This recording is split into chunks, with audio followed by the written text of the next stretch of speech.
예수는 나의 힘이요 내 생명 되시니 구주 예수 떠나 살면 죄 중에 빠지니 눈물이 앞을 가리고 내 맘에 근심 쌓일 때 위로하고 힘 주시리 주 예수. 예수는 나의 힘이요 내 친구 되시니 그 은혜를 간구하면 풍성히 받으리. 햇빛과 비를 주시니 추수할 곡식 많도다. 귀한 열매 주시느니 주 예수.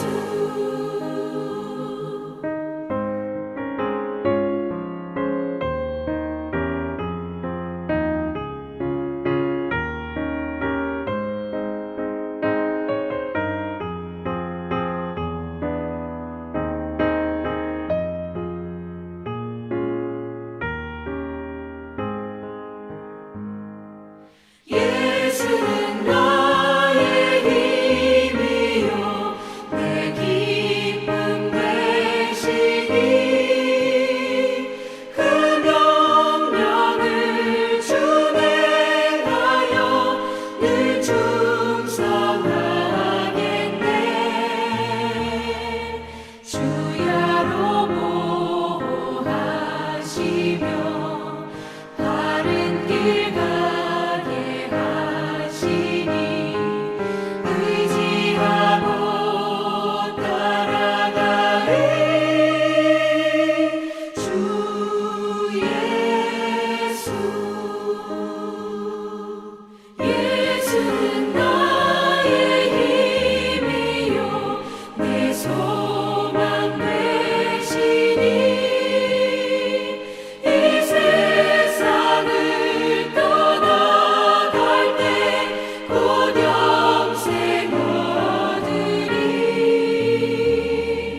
한없는 복을 주시고 영원한 기쁨 주시니 나의 생명 나의 기쁨 주 예수.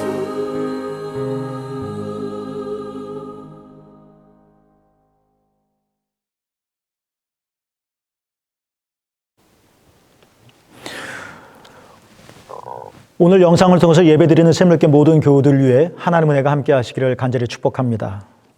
여러분은 코로나 속에서도 여러분 모두가 한 명도 예외 없이 건강하시고 어린아이부터 막 태어난 아이부터 연세 드신 어른에까지 평안하시기를 주님의 이름으로 간절히 축복합니다. 안타깝게도 이번 주에도 교회에서 모이는 모든 집회와 예배는 쉬도록 하겠습니다. 그렇지만 여러분, 우리가 단체로 모이는 것은 어렵겠지만 개인적으로는 언제든지 교회에 오셔서 기도하셔도 됩니다. 단 교회에 오실 때는 마스크 착용하시고 또 손 세정제를 이용해서 손을 여러 번 닦으시고 교회에 오시면 좋겠습니다. 오전에 기도하러 오는 분도 계시고 또 저녁 때 또 기도하시는 분도 계십니다. 틈틈이 시간 날 때마다 너무 집안에만 계시면 답답할 테니까 교회에 오셔서 화분에 물도 주시고 또 이것저것 정돈도 해주시고 또 기도도 하시고 교회도 살펴주시기를 축복합니다. 우리가 서로 얼굴을 이렇게 마주하고 만날 수가 없기 때문에 이렇게 서로 그 영적인 교제를 나누기 어려운데요. 그러나 이때 우리가 전화를 통해서라도 서로 중보 기도하는 것들을 통해서도 이 어려울 때 서로의 필요를 잘 살펴주시고 서로 잘 도와주시기를 담임 목사로서 여러분에게 간곡히 부탁드리겠습니다. 9시 기도 합주회를 이번 주도 연이어서 합니다. 매일 저녁 9시에 여러분 함께 기도합시다. 속장님들께 또 선교회장님들께 9시 기도 합주회 내용들을 올려드립니다. 그러면 속장님들, 선교회장님들은 속회원들과 선교원들과 공유하셔서 그 9시에 우리가 일시에 마치 촛불은 작지만 그 여러 개의 촛불이 동시에 켜지면 어둠을 밝게 비출 수 있는 것처럼 함께 기도했으면 좋겠습니다. 교회에서의 모임이 없지만 그러나 여러분이 가정에서 신앙생활 또 개인의 영성을 잘 영성의 힘을 기울이셔서 기도의 불이 꺼지지 않고 또 신앙의 불이 성령의 불이 꺼지지 않기를 부탁드리겠습니다. 지금 사회적으로도 개인 위생 수칙 준수하는 것과 사회적 거리두기 등 운동을 펼치고 있는데요. 여러분도 공공질서를 잘 지켜주셔서 사회가 코로나가 확산되어지는 것 때문에 더 혼란스러워지지 않고 또 다른 분에게 피해가 되지 않기를 원합니다. 그 통로가 새물교회 교우들, 우리 그리스도인들은 되지 않았으면 좋겠습니다. 그러나 여러분 너무나도 이렇게 집안에만 가만히 계시면 힘드시니까 제 생각으로는 단체로 움직이는 것은 어렵지만 개인적으로는 좀 몇 분들과 함께 산책도 하시고 또 식당에 가셔서 식사도 하시고 또 커피도 마시고 그러는 거는 조심하면서 하면 괜찮지 않을까 싶습니다. 그렇게 조금씩 움직여 주시고 또 따뜻한 햇볕도 이렇게 쬐시기를 바랍니다. 부활절 세례 신청을 받습니다. 4월 12일이 부활절인데요. 성인과 또 청년들을 대상으로 해서 세례를 베풀도록 하겠습니다. 세례 받으실 분들은 부목사님께 전화로 신청하시거나 또 저에게 개인적으로 말씀해 주시면 되겠습니다. 세례 교육은 글쎄요, 코로나 때문에 어떻게 될지 모르겠습니다만 추후에 신청하시는 분들에게 개별적으로 알려드리도록 하겠습니다. 감리교 생협과 농촌교회에서 감리교 쌀라면을 판매합니다. 한 박스에 20개가 들어있는데요. 낱개로 15,000원에 판매하도록 하겠습니다. 사실 15,000원 더 됩니다. 근데 여러분에게는 15,000원만 받고 나머지는 예년에 계속 그래왔듯이 교회에서 담당하도록 하겠습니다. 그냥 라면을 파는 것이 아니라 농촌교회를 돕는 일입니다. 그래서 이렇게 쌀라면 여러분이 이렇게 한 상자씩 사주면 그만큼 농촌교회 목사님들과 교우들이 힘을 얻게 되어질 것입니다. 이 라면을 뿌셔뿌셔로 만들면 아이들 간식에 딱 좋다고 합니다. 여러분 가정에 사가셔서 아이들 간식으로도 만들어 주시기를 부탁드리고요. 이 라면이 주방 창고에 있습니다. 필요하신 분들 부목사님께 말씀하셔서 가져가시면 되겠습니다. 한 박스에 15,000원입니다. 선교와 교육을 위한 헌금 안내를 여러분에게 드리겠습니다. 우리가 교회에서 예배를 드리지 못하므로 봉헌하는 시간을 특별히 가지지 못하지만 또 헌금하기를 원하시는 분도 계시고 또 교회가 계속 선교하고 교육하기 위해서 재정적인 필요도 있고 그래서 자막에 나오는 것처럼 11조 감사헌금, 기타 헌금을 구분해서 계좌를 여러분에게 안내해 드립니다. 이렇게 헌금해 주시고 또 자세한 내용은 노정옥 권사님에게 문의하시면 되겠습니다. 이번 주에도 사랑의 꽃을 심어주셨습니다. 심홍기 장로님, 김말순 권사님 가정에서 결혼기념을 감사해서 드리셨고요. 조기원 권사님과 김선녀 집사님 가정에서도 결혼기념일을 맞아 하나님께 감사하며 드리셨습니다. 사랑의 꽃 드려주신 것 감사드리고요. 이 사랑의 꽃 헌금으로 선한 이웃 사역에 온전히 사용하도록 하겠습니다. 결혼 예식이 있습니다. 마명숙은 이성옥 권사님의 아들인데요. 이번 주 토요일 날 12시에 강릉 시마크 2층 바다홀에서 있습니다. 오래전에 결혼 날짜를 잡았고 또 권사님께서도 이 결혼식 일자를 좀 옮길 생각도 했었는데 여의치가 않습니다. 손해보는 것도 많고 또 옮길 수만 있으면 감수할 텐데 날짜도 마땅하지가 않습니다. 옮길 수도 없고 그래서 부득이하게 예정대로 21일 날 이번 주 토요일 날 12시에 있습니다. 코로나 때문에 그 결혼식을 좀 많이 축소해서 준비한다고 합니다. 그래도 여러분 축하해 주시길 바라고요. 명수가 한 가정을 꾸려서 믿음 안에서 잘 생활할 수 있도록 여러분도 많이 기도해 주시길 바랍니다.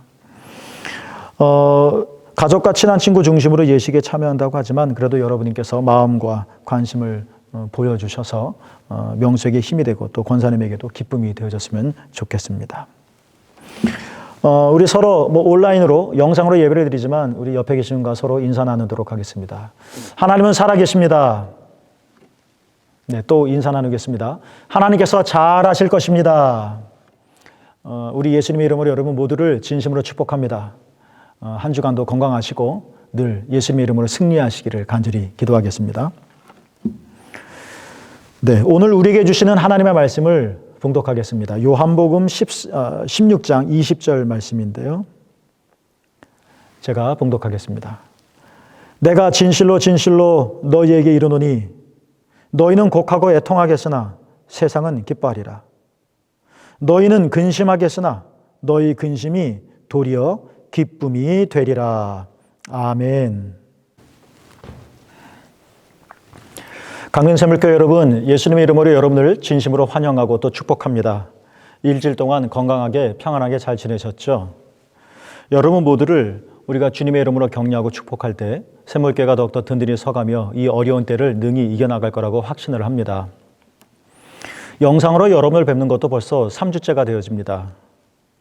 그동안 대구 경북은 많이 진전되어졌다는 감사한 소식이 들려왔고요. 강릉에도 확진자가 더 늘지 않아서 하나님께 감사드립니다. 여러분이 많이 기도해 주시고 또 여러분들이 공공질서를 잘 지켜주신 결과라는 생각을 합니다.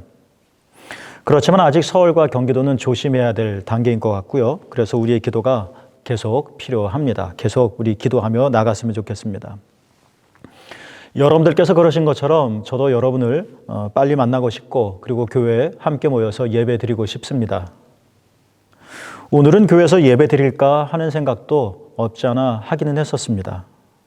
그렇지만 먼저는 여러분 한 분 한 분들의 건강을 위해서도 그리고 강릉이라고 하는 이 지역의 사회를 위해서도 한 주 더 영상으로 예배 드리기를 결정을 했습니다. 확진자가 더 이상 늘지 않고 코로나 사태가 조속한 시일 내에 마무리되어야 지역 경제가 그만큼 더 빨리 회복되어질 수 있기 때문에 그렇죠. 여러분 많이 어려우시고 또 많이 힘드시죠? 특히 자영업 하시는 분들 많이 어려우실 겁니다. 일상의 삶을 빼앗긴 것 같아서 이모저모 불편한 것이 한두 가지가 아닙니다. 그래도 여러분 조금만 더 지금까지 잘 견뎌오셨던 것처럼 기도하며 견뎌주시고 이 기간 동안에 우리의 삶을 뒤돌아보고 또 성찰하면서 그날에 우리가 밝은 얼굴로 만나서 하나님 앞에 예배 드릴 수 있기를 주님의 이름으로 축복합니다. 잠자리의 눈에는 꽃이 어떻게 보일까요? 곤충학자들에 의하면 잠자리는 꽃을 모자이크처럼 본다라고 합니다. 사람이 보는 것과 비교될 수 없겠죠? 사람의 눈이 더 아름답고 또 훨씬 선명하게 봅니다. 그렇다면 여러분, 하나님의 관점에서 세상은 어떻게 보일까요? 사람들이 보는 것과 같을까요? 아니면 그 이상일까요? 당연히 그렇겠죠. 그 이상이라면 어느 정도 이상일까요?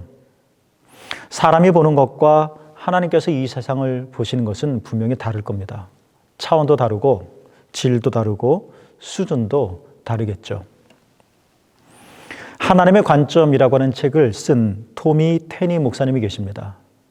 막내딸이 어렸을 때 호텔 엘리베이터를 함께 탄 적이 있었는데요. 그 책에 보면 어린 딸이 엘리베이터 유리창으로 재미있게 바깥 세상을 신기하게 보고 있었습니다. 하지만 층마다 엘리베이터가 멈춰설 때마다 사람들이 안으로 몰려 들어왔죠. 어린 딸은 사람들 틈바구니에 끼게 되었습니다.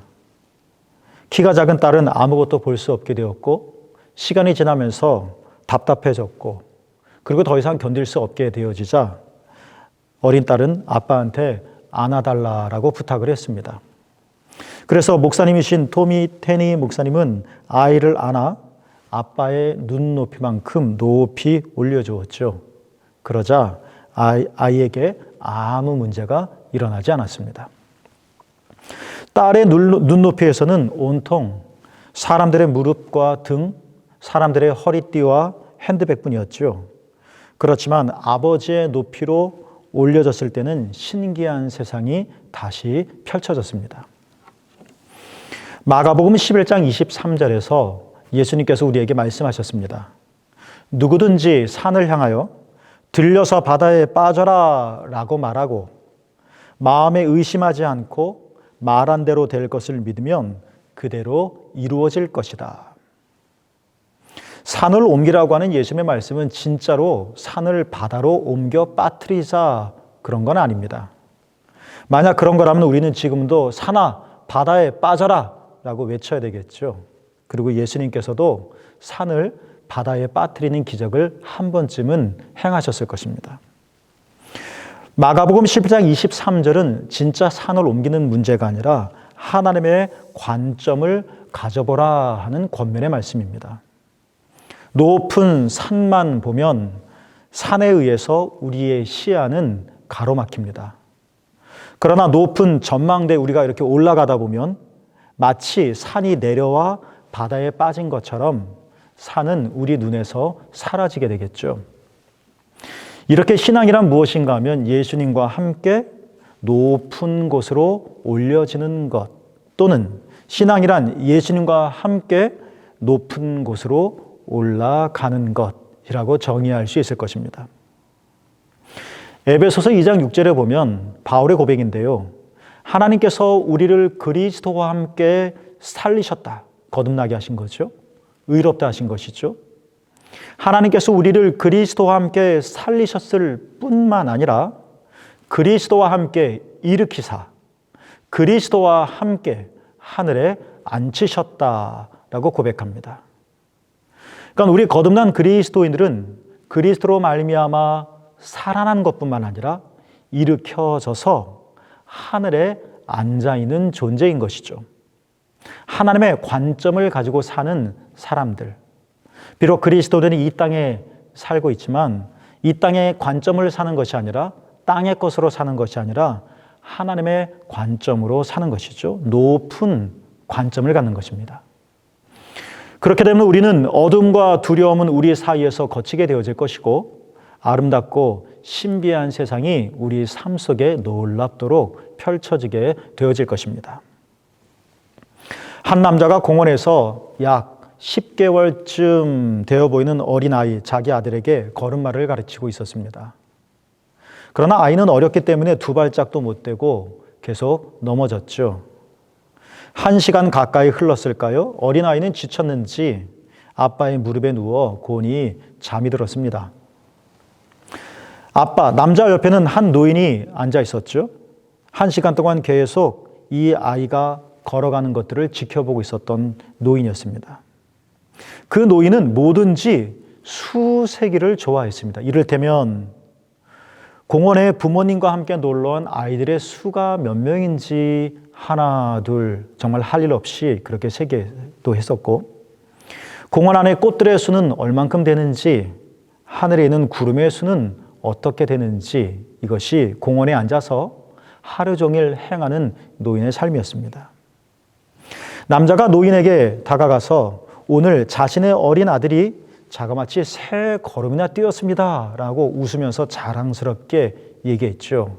아빠로서 기뻤던 겁니다. 그런데 웬일인가요? 노인은 퉁명스럽게 이렇게 대답을 했다고 댓글을 했습니다. 내가 보니 오늘 48번이나 넘어지던데 라고 말입니다. 그러니까 이 노인은 이 꼬마가 48번 넘어진 걸 하나 둘 다 세고 있었던 것입니다. 노인의 말에 남자는 당황스러웠었죠. 아니 어느 남자가 어느 사람이 이런 것을 다 세고 있겠단 말입니까? 그렇지만 남자는 그 노인에게 다시 이런 말을 했다고 하죠. 할아버지, 걸음마를 배우는데 48번쯤 넘어지는 게 뭐 그렇게 대단하겠습니까? 라고 말이죠. 하나님은 우리를 어떻게 바라보고 계실까요? 하나님은 여러분을 어떻게 살피고 계실까요? 하나님은 여러분의 무엇을 보고 계실까요? 노인처럼 우리가 넘어진 그 48번의 수를 세고 계실까요? 만약 그런 거라면 우리는 결코 구원받을 수 없을 것입니다. 우리는 걸어야죠. 넘어지면 안 되는 거예요. 걷는 것을 넘어 우리는 뛰고 더 나아가 날아야 되겠죠. 그런데 우리가 날기는커녕 걷기는커녕 넘어지고 또 48번이나 넘어졌다. 하나님은 그런 우리에게 실망하실 것이고 그래서 우리를 떠나실 것입니다. 그러나 여러분, 하나님은 결코 그런 분이 아니십니다. 우리의 그 슬픈 48번을 보고 계시면서 그것들로 나를 판단하시는 분이 아니라 그 아이의 아빠처럼 비록 우리가 아직 어리고 연약하여서 계속 넘어지더라도 우리가 오늘 뗀 그 새 걸음을 보시고 기뻐하시며 또 우리로 자랑하신다는 겁니다. 여러분, 그렇습니다. 신앙이란 무엇일까요? 넘어진 48번을 보는 것이 아닙니다. 신앙이란 내가 지금까지 48번을 넘어졌다 할지라도 그것 아닌 내가 걸어간 그 새 발자국을 보는 것, 이것이 바로 예수 그리스도를 믿는 신앙인 것이죠. 오늘 보면 16절에서 예수님은 제자들에게 말씀하셨습니다. 너희가 조금 있으면 주님을 보지 못할 것이고 또 조금 있으면 주님을 보게 되어질 것이다. 조금 있으면 주님을 보지 못할 것이고 또 조금 있으면 주님을 보게 되어질 것이다. 이 예수님의 말씀을 제자들은 처음에는 이해하지 못했습니다. 이게 무슨 뜻일까요? 조금 있으면 주님을 볼 것이다. 이 말은 그렇습니다. 주님은 곧 십자가에서 죽으실 것입니다. 예수님은 십자가의 죽으심으로 제자들과 더 이상 함께 계실 수가 없습니다. 제자들은 주님을 뵐 수가 없겠죠. 그로 인해서 세상은 기뻐할 것입니다. 그리고 제자들은 20절 말씀처럼 애통하며 근심하게 되어질 것입니다. 그러나 주님이 또 말씀하셨죠. 또 조금 있으면 주님을 보게 되어질 것이다. 그렇습니다, 여러분. 예수님은 죽음으로 끝나지 않고 다시 살아나실 것입니다. 예수님께서 다시 살아나셨을 땐 우리의 근심이 20절 도리어 기쁨이 되어질 것이다. 22절 이 기쁨을 빼앗을 자가 없을 것이다 라고 말씀하십니다. 여러분, 우리 앞에는 두 가지가 있을 것입니다. 조금 있으면 이 있을 것이고 또 하나는 또 조금 있으면 이 있을 것입니다.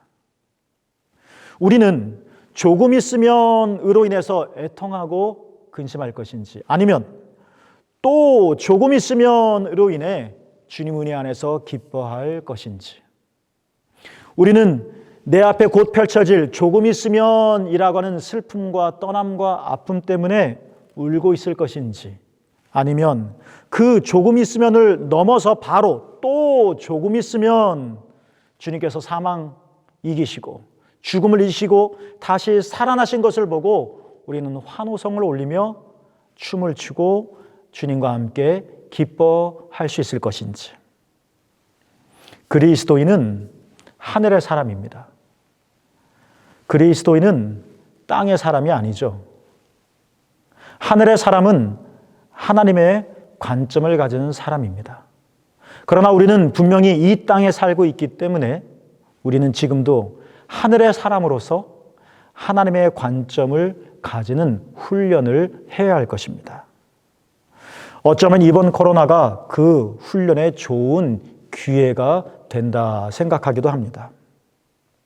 우리는 코로나 때문에 잃은 것도 있습니다. 그리고 하고 싶은데 코로나 때문에 하지 못하는 것도 있습니다. 우리는 교회에 와서 예배를 드리고 싶지만 그럴 수가 없습니다. 코로나 때문에. 우리는 형제자매 반가운 얼굴을 만나며 축하하고 축복하고 인사하고 싶지만 그러지를 못합니다. 코로나 때문에. 우리는 만나고 싶은 사람들을 찾아가서 함께 교제를 나누고 싶지만, 학교에 가고 싶지만 우리는 그러지 못합니다. 코로나 때문에. 우리는 코로나 때문에 많은 것을 잃었고 하고 싶은데도 하지 못하고 우리는 그것 때문에 아파하고 슬퍼합니다. 오늘 본문의 성경 표현의 비유를 들리자면 그것은 조금 있으면과 똑같은 것입니다. 그렇지만 여러분, 그것이 전부가 아니라고 하는 사실. 예수님께서 말씀하신 것처럼 또 조금 있으면 그때가 우리에게 올 거라는 것입니다. 또 조금 있으면 우리의 근심이 기쁨으로 변할 것이다.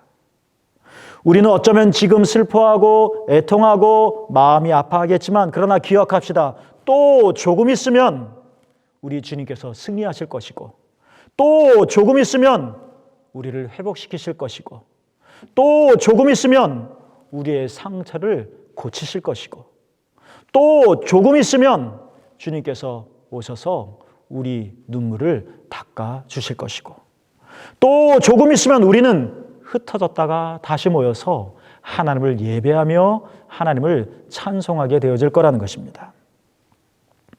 지나가듯이 어떤 책을 봤더니 예전에 메르스나 사스 때에도 우리나라 경제가 매우 힘들었다고 하죠. 그렇지만 그 두 개의 바이러스가 사라지고 난 이후에는 경기가 이전보다 훨씬 더 살아났다고 합니다. 우리가 코로나만 보면 힘들 겁니다. 대책이 없죠. 해야 하는데 하지 못하고, 가야 하는데 가지 못하고. 그러나 여러분, 조금 있으면 우리가 애통하고 근심하는 이 문제만, 이 산만 우리가 보는 것이 아니라 엘리베이터를 타듯이 아버지의 눈높이로 우리가 올라가듯이 하늘의 사람으로서 우리가 하나님의 관점을 이 상황에 배운다면, 이후에 하나님께서 이 코로나를 통해서, 그리고 코로나가 끝나면 하나님께서 회복하실 이 놀라운 일들을 하나님의 마음과 하나님의 관점에서 우리가 기대해 본다면, 이렇게 우리가 믿음의 눈을 갖고 우리가 이렇게 또 조금 있으면 우리의 근심이 도리어 기쁨으로 변화되어질, 또 조금 있으면 그 때를 바라볼 수 있는 눈을 우리가 갖게 되어진다면, 마치 한 사람을 죽이는 그 모리아 산이 하나님의 거룩한 성전이 세워진 산이 되었었던 것처럼 우리 삶에 기적이 일어날 것을 확신합니다. 배를 탄 한 문학 박사가 뱃사공에게 너짓이 물었습니다. 말해보게, 자네 문법을 좀 배웠나? 여러분, 뱃사공이 문법을 배웠을 리 없겠죠. 그러자 박사가 탄식하듯 말했습니다. 저런, 안 됐네. 문법도 모르고 살다니 자네 인생의 절반을 낭비한 셈이군. 배가 기슭을 떠났습니다. 얼마 뒤에 바람이 불었습니다. 배가 파도에 휩쓸려 요동쳤습니다. 그러자 뱃사공이 큰 소리로 물었죠. 박사님, 헤엄치는 법을 배우셨나요? 다급해진 박사가 소리쳤습니다. 아니, 나는 못 배웠다네. 그러자 뱃사공이 탄식하듯이 그 문학 박사에게 말했죠. 저런, 안 됐군요. 헤엄치는 법도 모르고 살다니 인생의 전부를 허비한 셈이군요. 사랑하는 샘물교 여러분, 사순절이 시작되었습니다. 사순절은 우리의 영혼을 정화하는 절기입니다. 1년 동안 한 번도 사용한 적이 없는 물건과 잡동사니를 한번 이 기간 동안에 정돈해 보는 것은 어떨까요?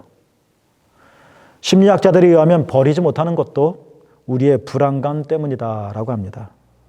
버릴 것 버리고 나눌 것 나눠주다 보면 우리의 삶이 한결 가볍고 사뿐하다 하는 것을 느끼게 되어질 것입니다. 여러분, 이 사순절에 우리의 영혼도 정화해보면 어떨까요? 늘 쫓겨다니게 만드는, 나를 늘 초조하게 만드는 내 안에 불안과 근심이 있다면 그것이 무엇인지 찾아보고 정리해보자는 것입니다.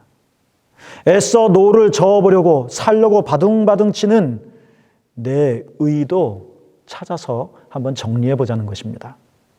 내 마음 깊은 창고에 숨어있는 우상들, 내가 꾹꾹 붙잡고 의지하는 것들, 그것이 무엇인지 이 사순절 기간 동안에 찾아보고 한번 정리해보자는 것이죠. 제자들은 풍랑 가운데 힘써 노를 저어봤습니다. 그러나 아무 소용이 없었죠. 살 수가 없었어요. 그러나 예수님의 잠잠하라 하는 그 한마디에 문제가 말끔하게 해결되었습니다. 여러분, 예수님 한 분만으로 충분합니다.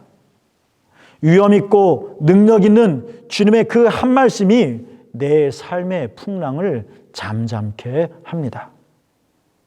우리 안에 이것저것 잡동사니가 너무 많으면 주님이 거하실 자리가 없게 됩니다.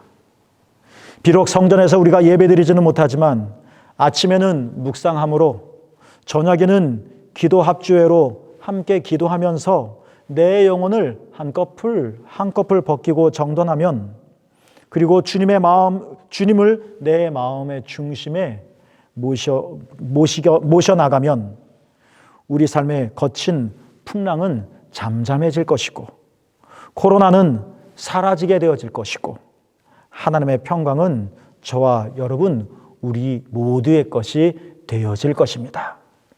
예수님과 함께, 예수님과 더불어 하늘에 앉으시고 예수님과 함께 바다 저편으로 건너가신 여러분, 새물교 모든 교우들 되시기를 예수님의 이름으로 간절히 축복합니다. 기도하겠습니다. 살아계신 하나님, 우리와 함께 하셔서 우리가 예수님과 함께 거하게 하옵소서. 우리는 하늘의 사람이니 하나님의 관점을 배우게 하여 주십시오. 우리는 하나님의 사람이니 우리 안에 주님이 주인으로 임하게 하옵소서. 그래서 예수님과 함께 이 코로나를 넘어가게 하여 주시고, 예수님과 함께 이 혼돈이 잠잠해지게 하옵소서. 새물교 모든 교우들 축복합니다.